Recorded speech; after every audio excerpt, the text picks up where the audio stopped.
in, on, offense security, emerging threats and career development, and the future of cyber.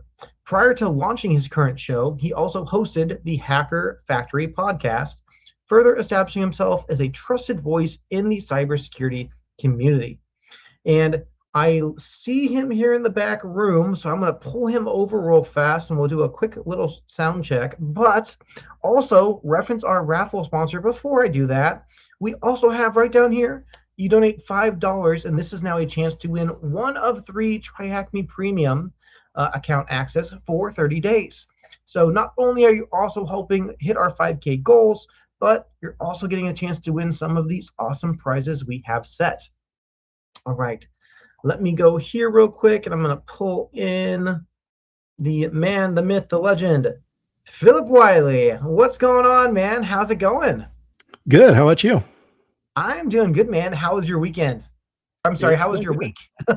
Yeah, the week has been good. Did an event for Threat Locker last week. They had um, a dinner in town, and they did a meet and greet with Network Chuck and myself. So it was a lot of fun. Oh, fun. Yeah, I saw Recorded the about 5 or 6 podcast episodes this week. nice, very busy. Yeah. Well, awesome. Well, I'm going to be in the background hitting through your slides and stuff. So just let me know when you're ready for the next slide. And then as you're talking through your presentation, I'll be dropping tips and tricks and cool little tidbits that we talk about. I'll be keeping an eye on the clock in the chat as well. So if we have questions in time for the end, we'll make sure to get those questions asked for the audience that are watching. And with no further ado, I will pass it over to you. Thanks. Oh, did the wrong one. Okay, let me see if I can click the right box. I will now pass it over to you. Thanks for the introduction, Andrew. I look forward to seeing you at summer camp in the Noob Village. So this presentation was inspired by my role at Phosphorus. Phosphorus is a company that has an IoT and OT security solution. And while I was there, I learned about the Akira ransomware attack, and it kind of reminded me as a pen tester how over the years we've leveraged things like printers, uh, security cameras, and different things to get a foothold in the environment. And it was interesting to see that threat actors are starting to do that as well.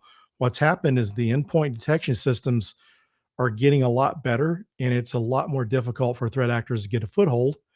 And so this is becoming a more common problem. And one of the things a lot of times people don't think about when securing IoT, they're just thinking about securing IoT, not realizing that IoT can be used to be exploited to gain access to the IT environment. So it can lead to even bigger risks and breaches. So next slide. Next slide. Okay, thank you. And so for those of you who don't know me, I'm the chief security evangelist and senior consultant at Suzu Labs. So I'm an offensive security professional and instructor, former adjunct instructor. I taught at Dallas College for over 3.5 years. While I was at Dallas College, I did a presentation called the at the time wasn't the Pen Tester Blueprint, but it was a talk about getting into pen testing and the prerequisites needed to become a pen tester. And by the end of the year, November of 2018, I turned this into a conference talk, giving it at B-Sides DFW for the very first time. And one of the things I saw the need for the book was there was so much great content out there on learning pen testing, but no one was really telling you what you needed to know before embarking on a journey to educate yourself and become a pen tester. So that book was kind of I got the opportunity because I was featured in the Tribe of Hackers Red Team edition. They did interviews with different people in offensive security and wrote this book. Wiley Publishing reached out to me and said, "Do you have any ideas for a book?" And so I thought it would be a great idea to turn the Pen Tester Blueprint into a book. I'm also host right currently. I'm hosting 3 different podcasts: the Phillip Wylie Show, Simply Offensive, and I co-host Cyber Hackcast. I'm the founder of Cyber HackCon, and Cyber Hackcast is a podcast that we use to promote the conference with. Next slide. And so some fun facts. I used to just share this slide when I did educational talks and career talks, helping people, get into offensive security or security in general, use this slide to kind of help motivate people because when I graduated high school, I was a power lifter. I didn't know what I wanted to do for a career. I took the college entrance exams, the ACT, but my ACT scores were too low compared to my grade point average in high school. I would have had to have gotten like 8 letters of recommendation from my teachers at school, or either take the ACT over again and get a better score. So I really wasn't motivated to go to school, really didn't know what I wanted to do. So some of my high school buddies said, "Hey, you should be a pro wrestler." So I ended up going to wrestling school and wrestled for a few years. And this is me wrestling here. So on the right hand side, this is me doing a little independent wrestling match at the bar I was a bouncer at. This is like one of the only good pictures I have from my wrestling days because the camera quality and everything else was like on video from the matches I did. So I really have anything good to share. But this is also another picture of me wrestling a bear at that same nightclub. They had a special event where it wasn't just me, anyone, it was open to anyone to wrestle, but I actually did better than anyone else against the bear. And it was a good experience. And far as like a personal branding thing, this is one of the reasons I share the slides too, is people will remember me because I wrestled a bear and I used to be a pro wrestler. So it's just good branding and then motivation, because if a former meathead powerlifter pro wrestler can do cybersecurity, then anyone else can if they just put their mind to it. Just basically do what I did. Next slide. So invisible gateways, how threat actors exploit IoT to breach organizations. So IoT is an overlooked, underestimated insider threat or invisible gateway for threat actors. Threat actors exploit connected devices to gain access to organizations going undetected. Next slide. IoT devices are no longer convenience tools. They're invisible gateways that sophisticated threat actors are actively exploiting to bypass traditional security controls and compromise enterprise networks. In this presentation, we'll discuss real-world attacks, attack techniques, current threat landscape, and practical defense strategies. Next slide.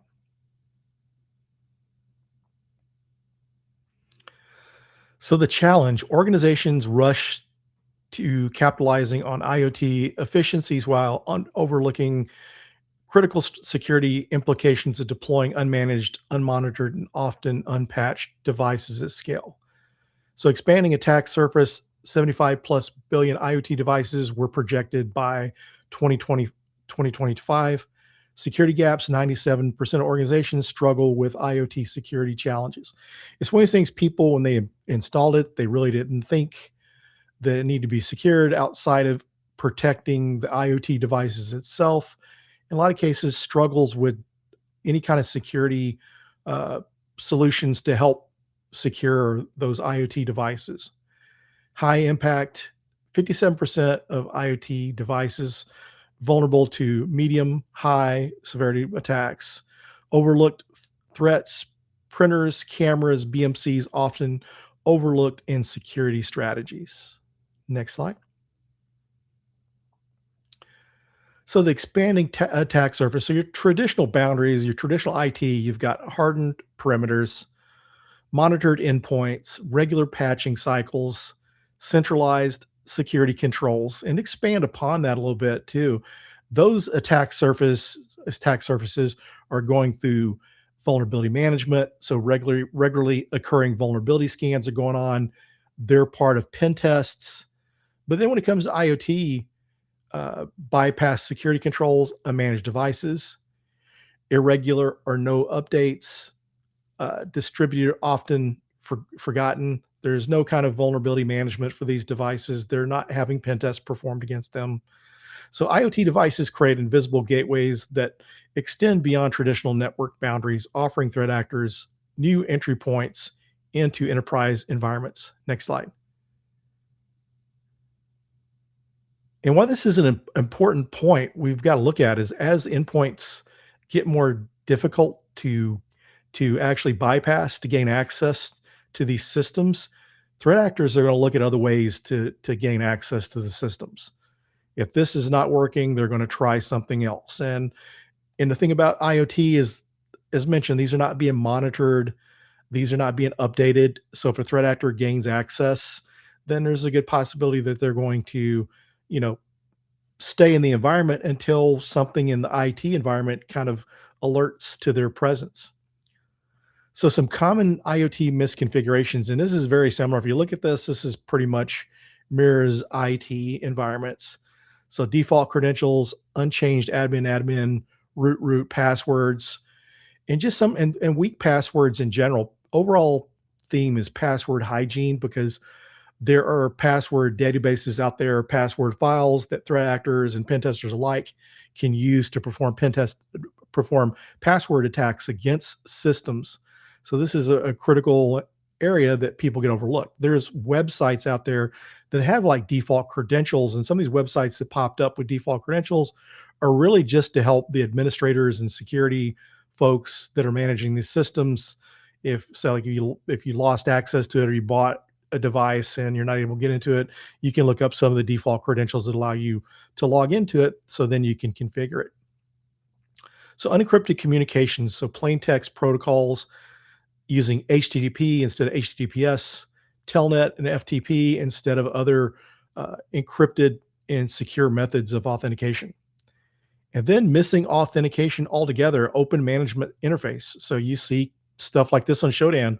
If you go out there looking for IoT devices or OT devices, sometimes you're able to gain access to a management interface without knowing the password. There's no password to it. It's just not secured. And it's kind of interesting to see this. Like I said, you can see some of these examples on Shodan.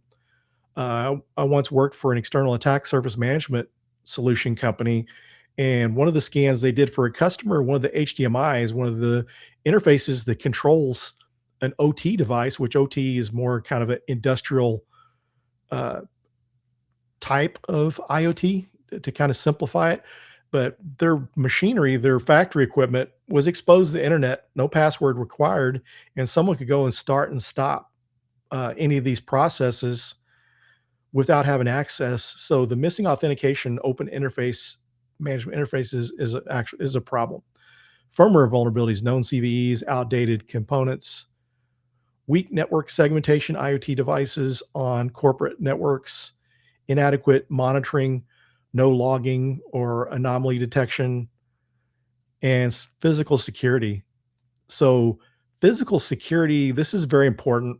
And this is very important when it comes to pretty much all devices, regardless if it's IoT, even like your Wi-Fi access points.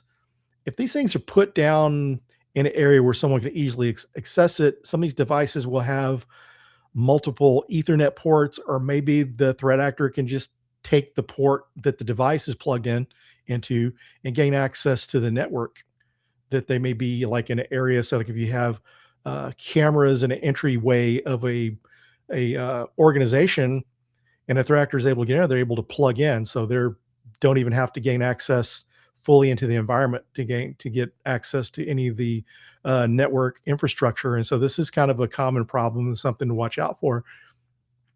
Some of the Wi-Fi pen tests that I've done in the past, one of the things we always check for is physical security.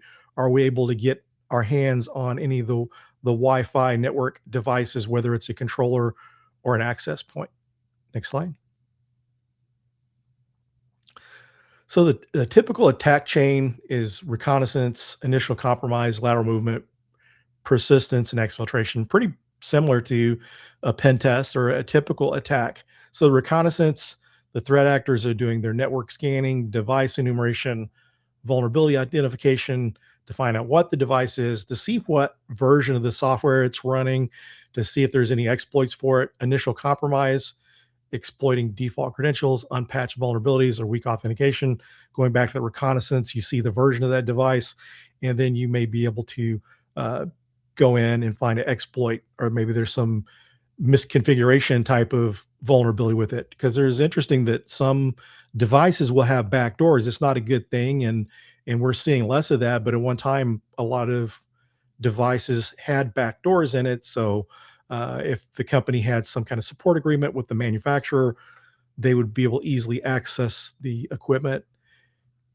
In lateral movement, this is one of the main points of this whole presentation is once someone's got that initial foothold on an IoT device, then they're able to spread laterally, be able to go from the IoT device to endpoints, to servers, workstations, other IT infrastructure. And so this is where the risk comes in, and then persistence and exfiltration. So once they gain a foothold, threat actors will try to set up some kind of persistence to make sure they can still get in or some kind of backup in case they lose that initial access. And then exfiltration. So being able to exfil data. And then also another important factor too to these attack chains is with ransomware gangs, a lot of cases they're just trying to get to the data to encrypt it. So then they can try to to ransom your company and make money out of breaching you. Next slide. And so the attacker tactics, techniques, and procedures, TTPs, initial access.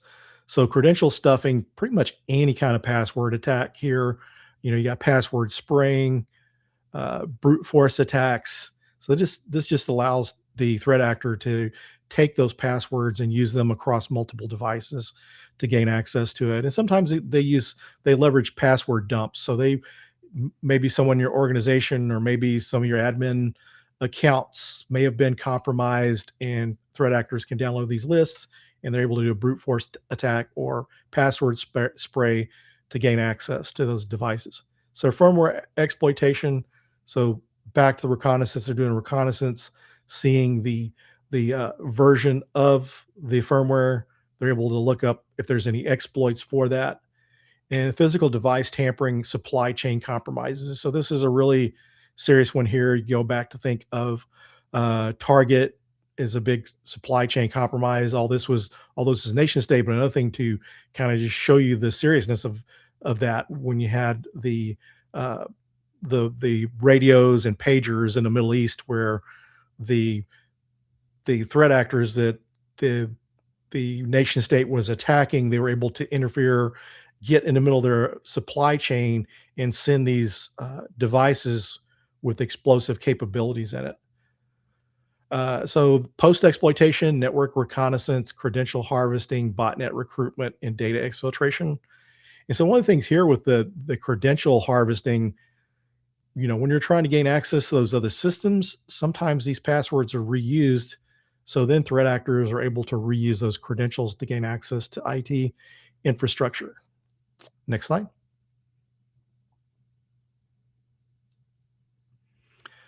So real world case studies. So the Target breach back in 2013, this has affected their HVAC system. This famous breach exposed 40 million credit and debit card accounts, began with attackers gained access through stolen network credentials from the mechanical services firm, Target's HVAC contractors. This demonstrates how IoT and building systems can serve as an entry point to corporate networks. This was, according to Krebs on security, but a famous, well-known attack. And just kind of an interesting fact, if anyone knows of Scythe, the company that has the breach and attack simulation solution, actually Bryson Bort wrote that because he was doing a project for Target, writing some software for them, and he got permission to keep his intellectual property and sell it as a product. But this was one of the original things that influenced Bryson to write that product and form the company Scythe using that breach and attack simulation tool. Next slide. So the Akira ransomware attack. So this is what really got me motivated to write this talk. So this is another real world case study of the Akira IP camera attack in 2025. So attackers gained initial access via exposed remote access solution AnyDisk. So once they gained access to an edge device like a router or switch, something on the border of that environment. So the EDR systems block the initial ransomware deployment on Windows servers. So the attackers pivoted to unsecured Linux-based IP webcams or security cameras lacking EDR protection. So back to give a little more details, the threat actors gained access to the edge device, couldn't do anything. So they did their reconnaissance and they found other devices that were vulnerable, and that's how they gained access. They found the IP security cameras. So they used the webcam to mount a Windows SMB share against the systems and Windows systems in the environment, and deploy a Linux encryptor. So they're able to mount those systems, because one of the things happen here is this is coming in. It's an IP camera. It looks like a trusted device, so it gets overlooked. So they successfully encrypted network files while bypassing traditional security controls. So this demonstrates IoT devices as an invisible gateway for sophisticated threat actors. Next slide.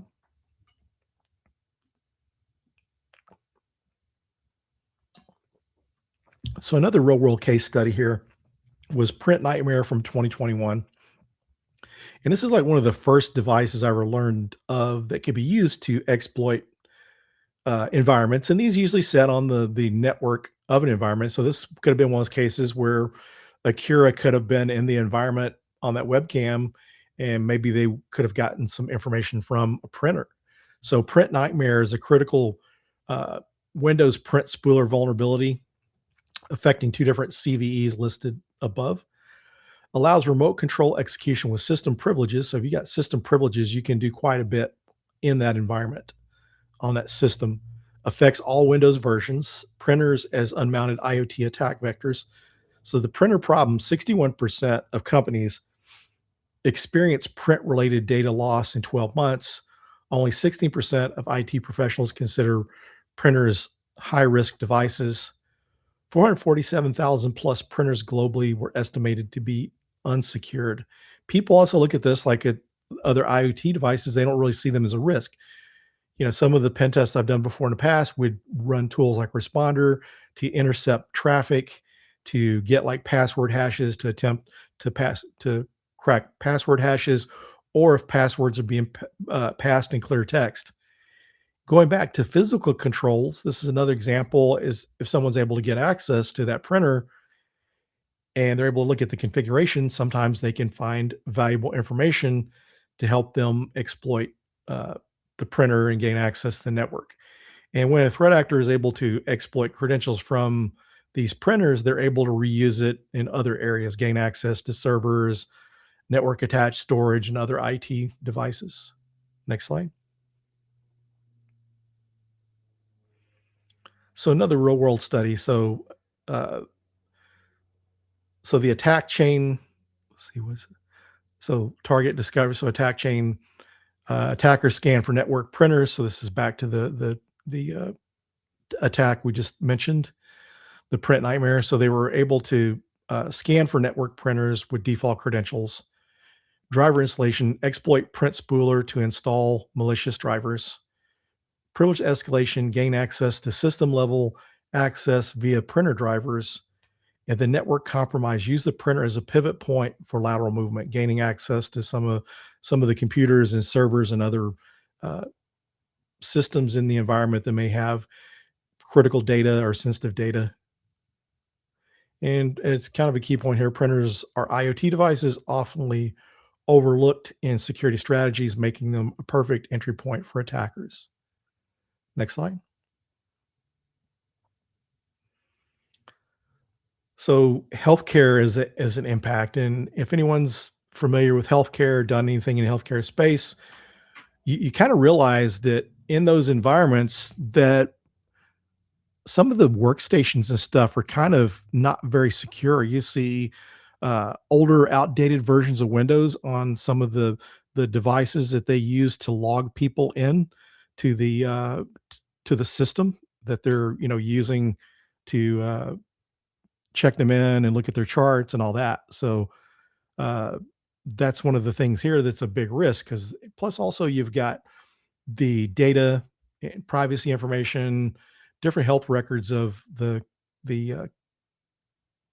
clients, and so you want to make sure these environments are secure. But what's happening, according to this survey, they found 82% of healthcare organizations experienced cyber attacks targeting IoT devices with an average cost of $346,205 to resolve each incident, according to the HIPAA Journal.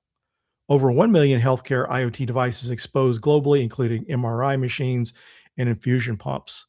And when you start looking at these, this is one of the reasons you want to make sure these environments are protected, because there's devices on these networks that are helping keep people alive or helping them, during their time in the hospitals. And I've seen cases where I've done pen tests of Wi-Fi networks, and it's kind of scary to see what is in some of those operating rooms, emergency rooms, to see these medical devices connected on the network. And if a threat actor is able to gain access, this is kind of a scary scenario, because maybe if they're not even trying to cause harm, sometimes hacking tools, if you're running a scanner of some sort, you may cause the system to reboot or shut down, and you don't want that. So that's why uh, this is kind of a bigger risk and more of a dangerous risk compared to a lot of the others. Next slide. So additional information on this the additional document impact. 82% of healthcare organizations experience IoT cyber attacks. $346,000 average cost. Johnson Controls 27 million in damages from building automation breach. Healthcare breach cost 10.993 million average, highest of any industry. And the scary thing about this is also too, these environments are being leveraged by ransomware, because they figure that the hospital is going to pay out the ransom, because they really can't afford to let these patients, you know, be in danger. In a lot of cases, they will pay these ransoms. And that's one of the reasons that threat actors and mainly the ransomware gangs go after hospitals and different medical facilities. Next slide. So another real world case study, Tomra ransomware attack. So a major ransomware attack that impacted 82% of reverse vending machines within Tomra's IoT network, taking 2 months to fully restore operations and cost $120 million in response efforts, according to PT Security. Next slide.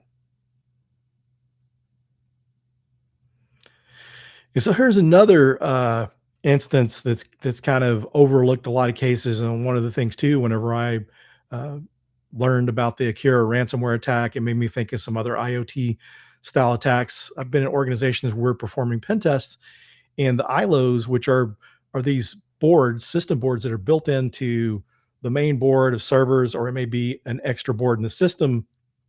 And what it does is it allows for remote management of those systems. You can shut it down, you can boot it up, you can install firmware, and these servers can be completely shut off. So people that are, the IT folks that are managing this stuff, they will use this to be able to boot up a server, so they don't have to come in or go into the data center.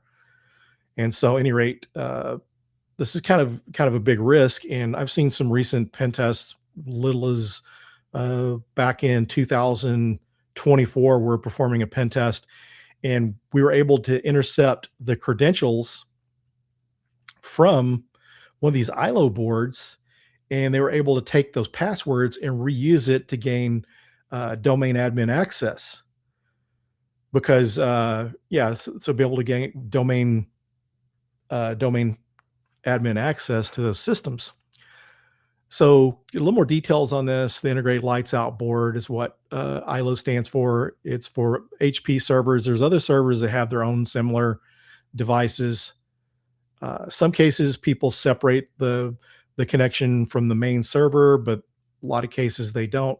Good practices, and in some cases people just don't go through the trouble to separate this. And this is one way that you could kind of protect these devices, along with making sure that you're updating the firmware, is to put it on a separate network that's like maybe even a backup network, something that's more difficult for threat actors to gain access to.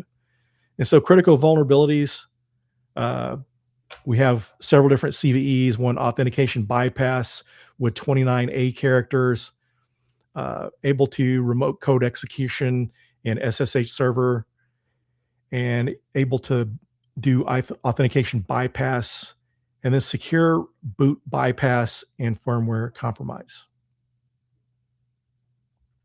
Next slide.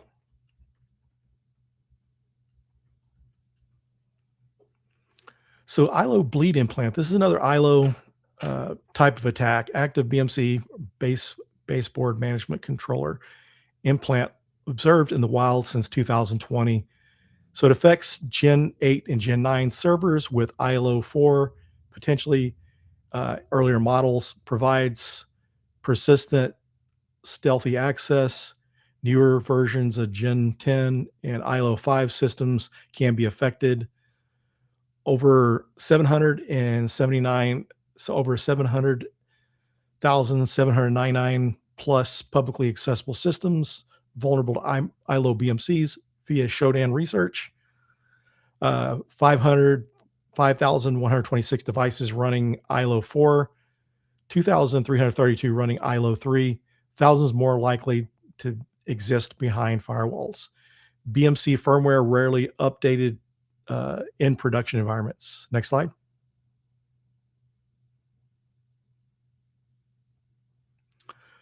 So attack capabilities, you're able to, as I mentioned earlier, you're able to extract clear text or you're able to extract the passwords.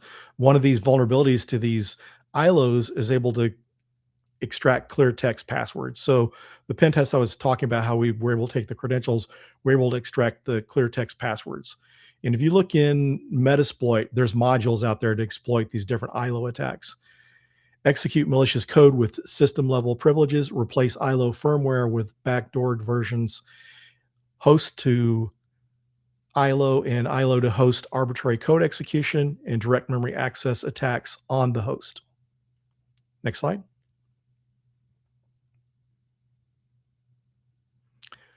So immediate actions, so inventory and discovery. So if you don't know what you have, you can't protect it and you can't assess it. So make sure you're doing a good access or good inventory of your assets.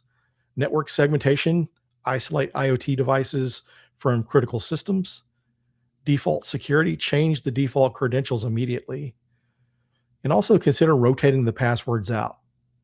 Monitoring, implement IoT specific security controls. Long-term solutions, security by design, integrate security into procurement, lifecycle management plan for patches and updates. And also with this lifecycle management, make sure to rotate out devices. So if you get an IoT device that's end of life, there's no support, no longer going to be support or any patches for it, consider updating these devices so that way you kind of reduce the risk. And then zero trust, never trust, always verify. Next slide. So technical controls, deploy IoT security platforms. Phosphorus is a great solution because one of the things nice about Phosphorus, you can actually look for default credentials, change the default credentials. It scans for vulnerabilities. And the nice thing about it, it's written specifically for IoT and OT. So less likely that you're going to cause any outages against those systems. Implement micro segmentation, use certificate-based authentication, enable device-level encryption, deploy behavioral analytics, process and governance, establish IoT security policies, create device lifecycle procedures, implement security assessments, and include vulnerability management in the vulnerability management program, and also make sure to include this in your pen test. Train operational staff and plan incident response. A lot of cases, companies going to have an incident response plan, but make sure you're building in and including like your IoT devices and your OT devices, your connected devices that are often overlooked and neglected. Next slide. So that concludes my presentation. Please connect with me on social media. One of the things, and also get a free dark web scam from my employer. And being an evangelist is part of my role. So the more I get the name out of the company, the more they'll continue to pay for my travel to conferences and stuff. No, Philip, I love it, man. And that was an amazing talk. A few questions that popped up. One, what was your wrestling name? And actually, I think I dropped that question because I know you wrestled. I don't know if I ever asked you. Like, did you go by your real name? Did you have like a stage name or like how that worked? I just went by my real name because when you start out, you're what they refer to as a jobber or a job boy. You're basically losing all the time. And so I didn't really want to ruin a gimmick. And it's kind of interesting because I was watching a documentary on a wrestler this morning, a very well-known wrestler. And when he started out a mask because he didn't want to ruin his image starting out. So the only time I just wrestled under my own name, but I did wrestle in Florida in Pensacola once as Corporal Chaos. So I painted my face with camouflage paint and I painted my wrestling boots like a camouflage color. That was actually my Oh, last wrestling match. that's that's awesome, man. Well, Philip, a few more questions coming in. So, are we going to be seeing you obviously this year at B-Sides Vegas, DEF CON, Black Hat? Yeah, I'll be at DEF CON and Black Hat. Awesome, Yep. So fantastic. And reference your book. What was the aspirations or kind of like the reasoning of why you thought it was needed to kind of be created? the reason I felt like it needed to be created because one of the interesting things is I was on some CFP review boards, and one of the CFP review boards was kind of talking about they mentioned if wanted to see if the talk's been given before, and if a talk's been given before doesn't mean not to accept it there because there's a highly likelihood that people there had never heard that talk. And why Yeah. that was kind of an epiphany for me was like uh, during the pandemic, I did a lot of virtual presentations. I forget, it was ridiculous. There's some days that spoke at two different conferences in one day, and I gave the pen tester blueprint talk a bunch of times, and every time it was new to audiences. So I knew just because this talk's been given elsewhere doesn't mean it shouldn't be, given here.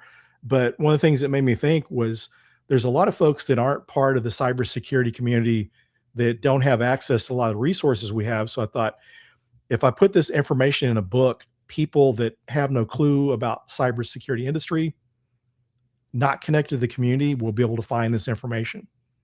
So that was No, kind of the goal of it. I I love it. And I mean, for those that haven't checked it out, please definitely do. It's always a good grab to see. And then obviously when you see Phil in person, bring your book and he's more than happy to sign it for you. Because I know I've Yes. also done the same thing when I've gotten to bring it into him as well.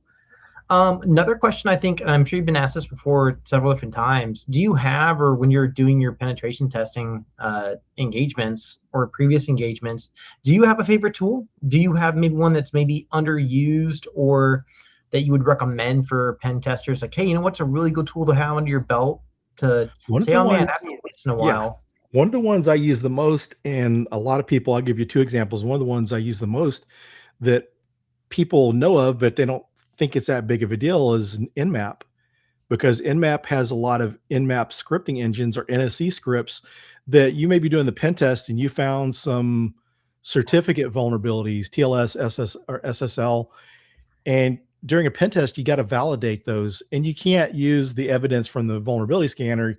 You've got to do it manually or use some other tool. Yeah. So anytime I'm validating something, my first thing to try will be using Nmap, and then second after that, see if there's any modules within Metasploit to help validate it.